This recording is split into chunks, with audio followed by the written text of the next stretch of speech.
ओम शांति। 16 अप्रैल 2023 अव्यक्त बाप दादा की महावाक्य। ओरिजिनल डेट 3 अप्रैल 1994। मुरली का टॉपिक संतुष्टता का आधार, संबंध, संपत्ति और सेहत, तंदुरुस्ती। आज दिलाराम बाप अपने सदा संतुष्ट रहने वाली संतुष्ट आत्माओं व संतुष्ट मणियों को देख रहे हैं।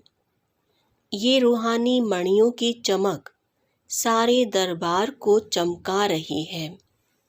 संतोषी आत्माएं स्वयं को भी प्रिय और सर्व को भी प्रिय और बाप को तो प्रिय है ही।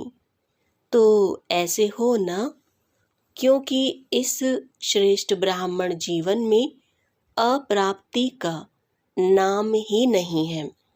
सर्व प्राप्ति संपन्न आत्माएं हो, तो जहाँ सर्व प्राप्ति है वहाँ सदा संतुष्टता स्वतः और स्वाभाविक है ही।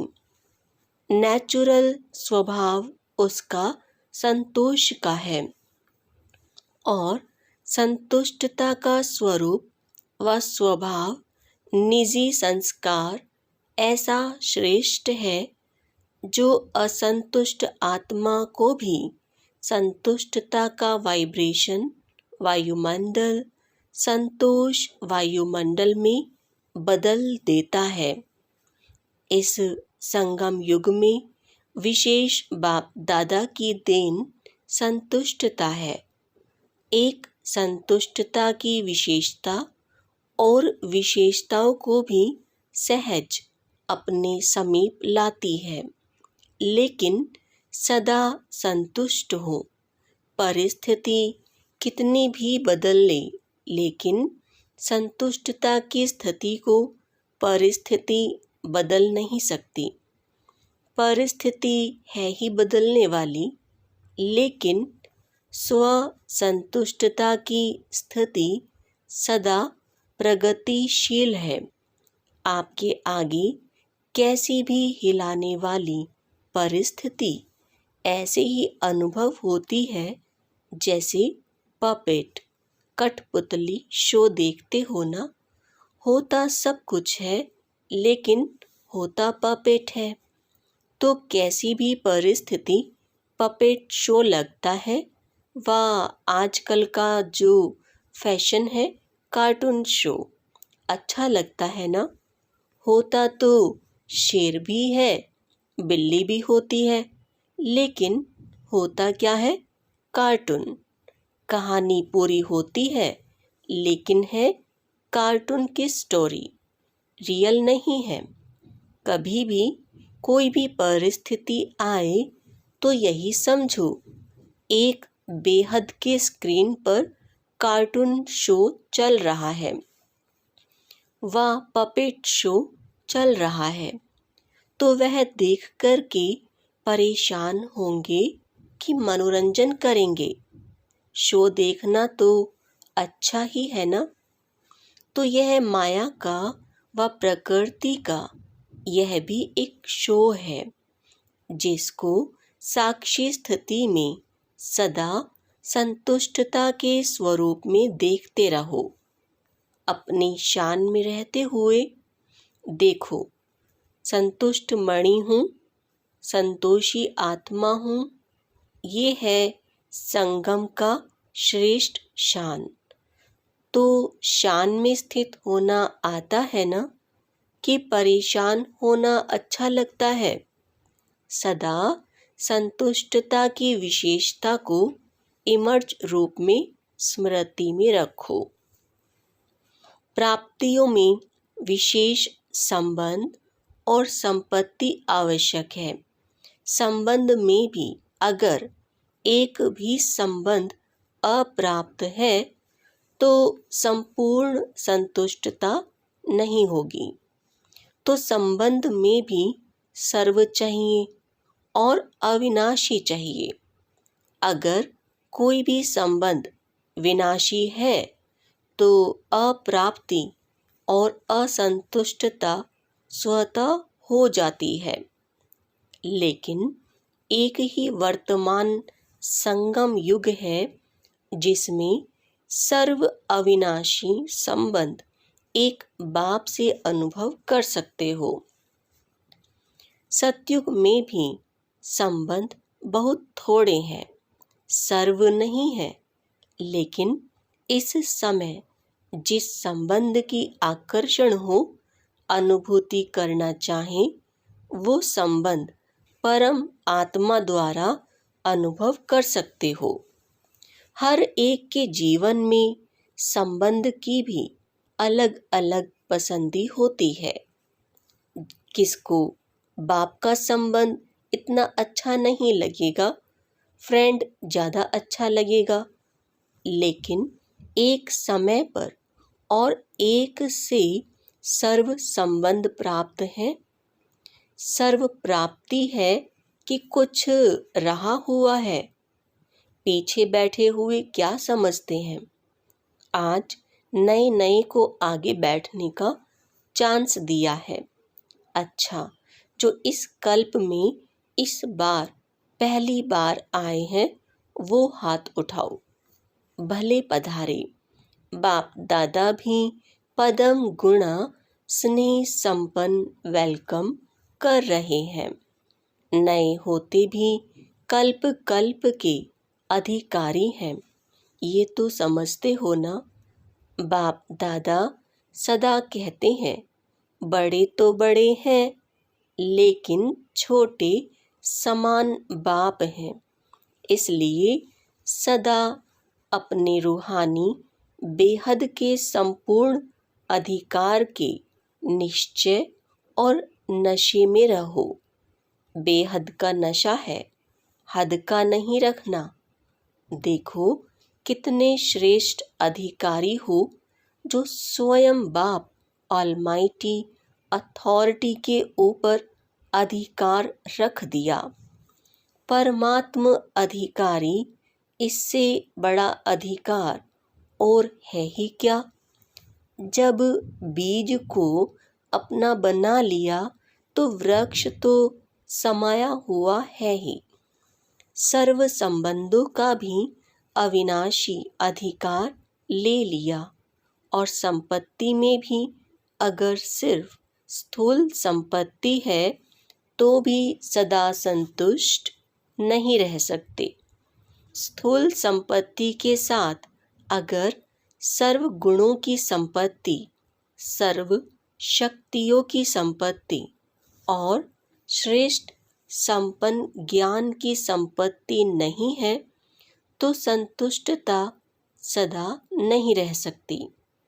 लेकिन आप सबके पास यह श्रेष्ठ संपत्तियां हैं। संपत्तिवान हो ना।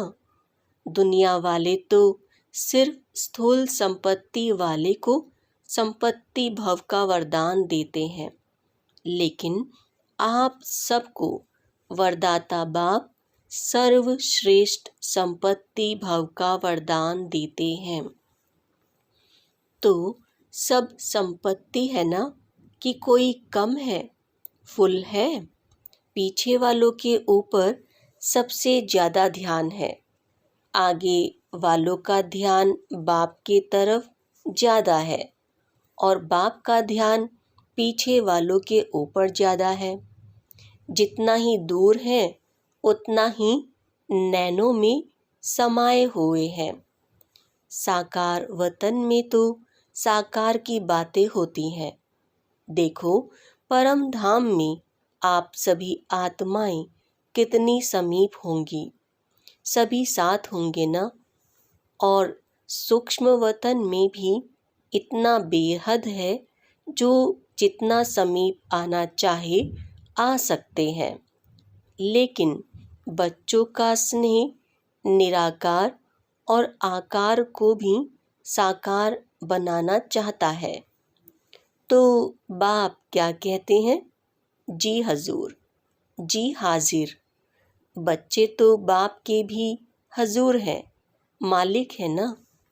मालिक को हजूर कहा जाता है और बालक को भी मालिक कहा जाता है, तो सभी कौन हो? संतुष्ट मणियाँ, संबंध में भी संतुष्ट और संपत्ति में भी संतुष्ट। संबंध, संपत्ति और तीसरी होती है सेहत, तंदुरुस्ती। आप सभी तंदुरुस्त हो ना कि बीमार हो? आत्मा तो तंदुरुस्त है ना, शरीर की कोई बात ही नहीं। आत्मा सदा शक्तिशाली है। संगम पर श्रेष्ठ सेहत व तंदुरुस्ती है आत्मा की तंदुरुस्ती। इस समय के आत्मा की तंदुरुस्ती जन्म जन्म के शरीर की तंदुरुस्ती भी दिलाती है। लेकिन इस समय थोड़ा सा प्रकृति अपना रूप दिखाती है, इसमें भी कोई बड़ी बात नहीं। यह भी कार्टून शो है, तो सर्व प्राप्तियां है ना, संबंध भी है, संपत्ति भव भी है, सर्व संबंध भव भी है और सदा तंदुरुस्त भव भी है। तीनों वरदान वरदाता बाप से मिले हुए हैं, तो वरदानों को समय पर कार्य में लगाओ। सिर्फ वरदान सुनकर खुश नहीं हो जाओ कि हाँ मुझे बहुत अच्छा वरदान मिला, या सिर्फ नोट करके नहीं रखो, लेकिन समय पर वरदान को काम में लगाने से वरदान कायम रहते हैं। अगर वरदानों को समय पर काम में नहीं लगाया तो वह वरदान फल नहीं देता। वरदान तो अविनाशी बाप का है, लेकिन वरदान को फलीभूत करना है। बीज तो है, लेकिन उससे फल कितना निकालते हो वह आपके हाथ में है। कोई सिर्फ वरदान के बीज को देख करके खुश होते रहते हैं, बहुत अच्छा बहुत अच्छा, लेकिन फलदायक बनाओ। बार बार स्मृति का पानी दो। वरदान के स्वरूप में स्थित होने की धूप दो। फिर देखो वरदान सदा फलीभूत होता रहेगा और वरदानों को भी साथ में लाएगा। वरदानों के फल स्वरूप बन जाएंगे। तो आज के त्रिवरदान को फलीभूत करना और समय पर जरूर याद रखना। समय पर भूल जाते हैं, पीछे पड़ते रहते हो कि हाँ ये वरदान तो था। वरदानों को जितना समय पर कार्य में लगाएंगे उतना वरदान और श्रेष्ठ स्वरूप दिखाता रहेगा। तो सभी को वरदान मिला ना? अच्छा, चारों ओर के देश विदेश के सर्व संतोषी आत्माओं को, संतुष्ट मणियों को, सर्व प्राप्ति संपन्न आत्माओं को, जिन्होंने भी याद पत्र कार्ड आज के दिवस के भी भेजे हैं, तो आज के विशेष दिवस की भी सर्व बच्चों को याद प्यार पदम गुणा स्वीकार हो। चाहे दूर बैठकर मन में दिल में मना रहे हैं, चाहे सम्मुख मना रहे हैं, कार्ड व पत्र सब पहले वतन में पहुंचते हैं। तो सभी के पत्र कार्ड और शुभ संकल्पों की याद, शुभ भावनाओं की याद के रिटर्न में बाप दादा का विशेष याद प्यार और सर्व बालक सो मालिक बच्चों को नमस्ते। हम रूहानी बच्चों की रूहानी बाप दादा को नमस्ते। दादियों से मुलाकात। सूक्ष्म इशारों की भाषा तो जानते हो ना? जैसे अव्यक्त बाप इशारों की ही भाषा जानते हैं, अव्यक्त वतन में तो नैनो की भाषा और इशारों की भाषा है, तो आप भी जानते हो ना। नैनो की भाषा जानते हो, साकार से सीखे हो ना। मुख की भाषा तो सुनी, अभी है नैनो की भाषा। नैनो की भाषा बड़ी प्यारी है, आवाज से परे तो जाना ही है, फिर भी बाप जी हजूर तो करते ही हैं। अच्छा, अव्यक्त बाप दादा की पर्सनल मुलाकात। पहला, स्वयं और समय पर भरोसा नहीं, इसलिए दृढ़ संकल्प से कमजोरियों को निकाल दो। सभी अपने को विश्व सेवाधारी अनुभव करते हो।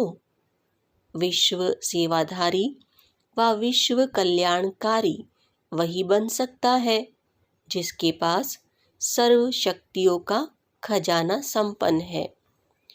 तो सर्व शक्तियों का स्टॉक जमा है, सर्व शक्तियाँ हैं, व कोई शक्ति है कोई नहीं है। कभी कभी कोई कम हो जाती है। सदा अपने आप को चेक करो कि सर्व शक्तियाँ हैं व कोई शक्ति की कमी है। अगर कमी है तो उसके कारण को सोचो, क्योंकि कारण को समझेंगे तो निवारण कर सकेंगे। क्योंकि ये माया का नियम है कि जो कमजोरी आप में होगी उसी कमजोरी के द्वारा ही आपको माया जीत बनने नहीं देगी। तो वर्तमान समय भी समय प्रति समय माया उसी कमजोरी का लाभ लेगी और आगे चलकर जब अंत समय आएगा तो भी वो कमजोरी धोखा दे देगी। तो ऐसे नहीं सोचना कि थोड़ी सी कमजोरी है, एक ही कमजोरी है, बाकी तो बहुत अच्छा हूँ, अच्छी हूँ। एक कमजोरी भी धोखा दे देगी। इसलिए कोई भी कमजोरी अपने अंदर रहने नहीं दो।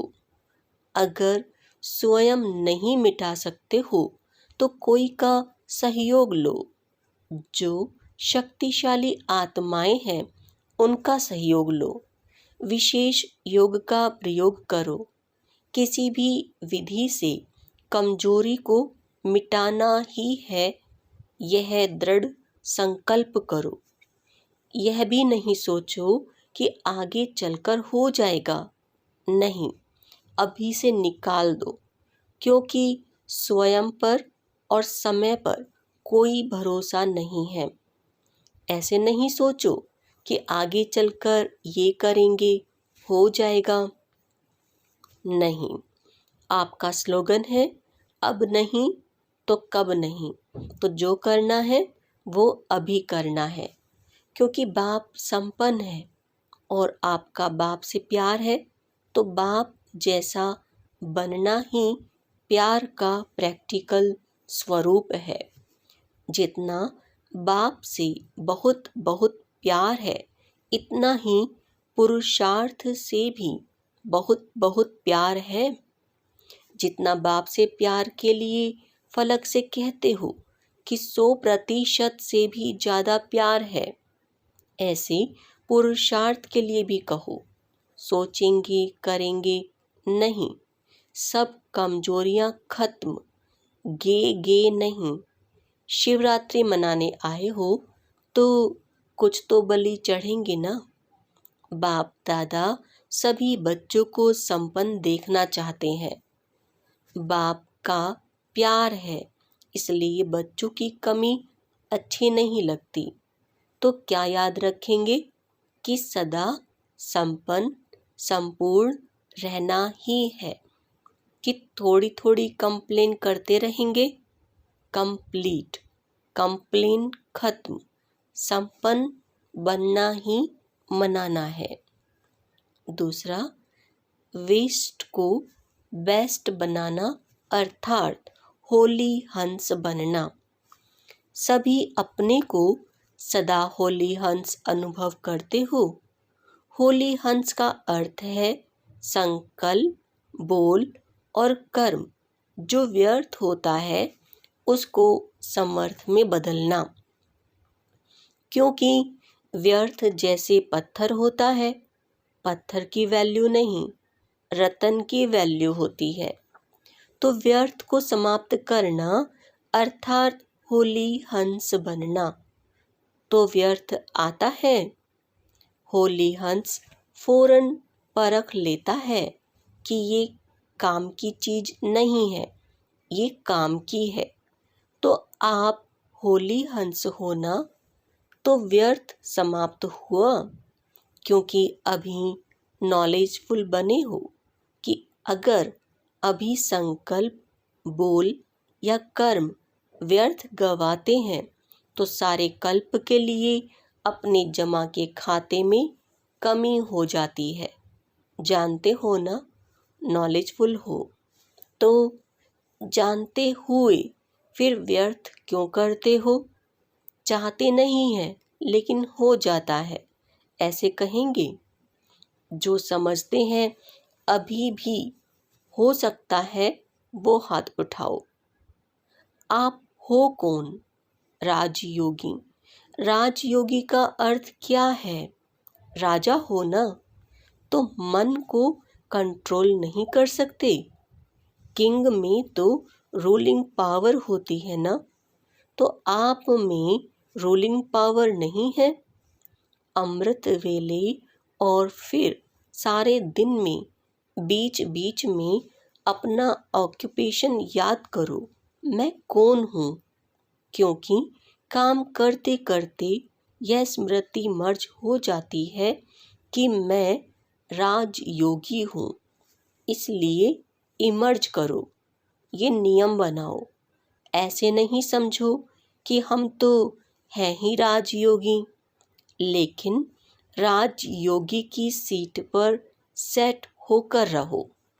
नहीं तो चलते चलते कर्म में बिजी होने के कारण योग भूल जाता है, सिर्फ कर्म ही रह जाता है। लेकिन आप कर्म योगी कंबाइंड हो। योगी सदा ही रूलिंग पावर, कंट्रोलिंग पावर में रहें। फिर राजयोगी डबल पावर वाले कभी भी व्यर्थ सोच नहीं सकते। तो अभी कभी नहीं कहना, सोचना भी नहीं कि राजयोगी वेस्ट कर सकते हैं। तो ये कौन सा ग्रुप है? Best group. बाप दादा को भी बेस्ट ग्रुप अति प्यारा है। क्यों? 63 जन्म बहुत वेस्ट किया ना, अभी यह छोटा सा जन्म बेस्ट ही बेस्ट।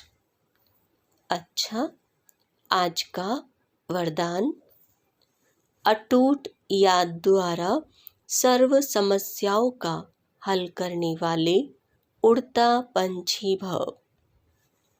जब यह अनुभव हो जाता कि मेरा बाबा है, तो जो मेरा होता है वह स्वतः याद रहता है। याद किया नहीं जाता है। मेरा अर्थात अधिकार प्राप्त हो जाना। मेरा बाबा और मैं बाबा का, इसी को कहा जाता है सहज योग। ऐसे सहज योगी बन एक बाप की याद के लगन में मगन रहते हुए आगे बढ़ते चलो। यह अटूट याद ही सर्व समस्याओं का हल कर उड़ता पंछी बनाए उड़ती कला में ले जाएगी। स्लोगन है, मनन शक्ति के अनुभवी बनो तो ज्ञान धन बढ़ता रहेगा। ओम शांति।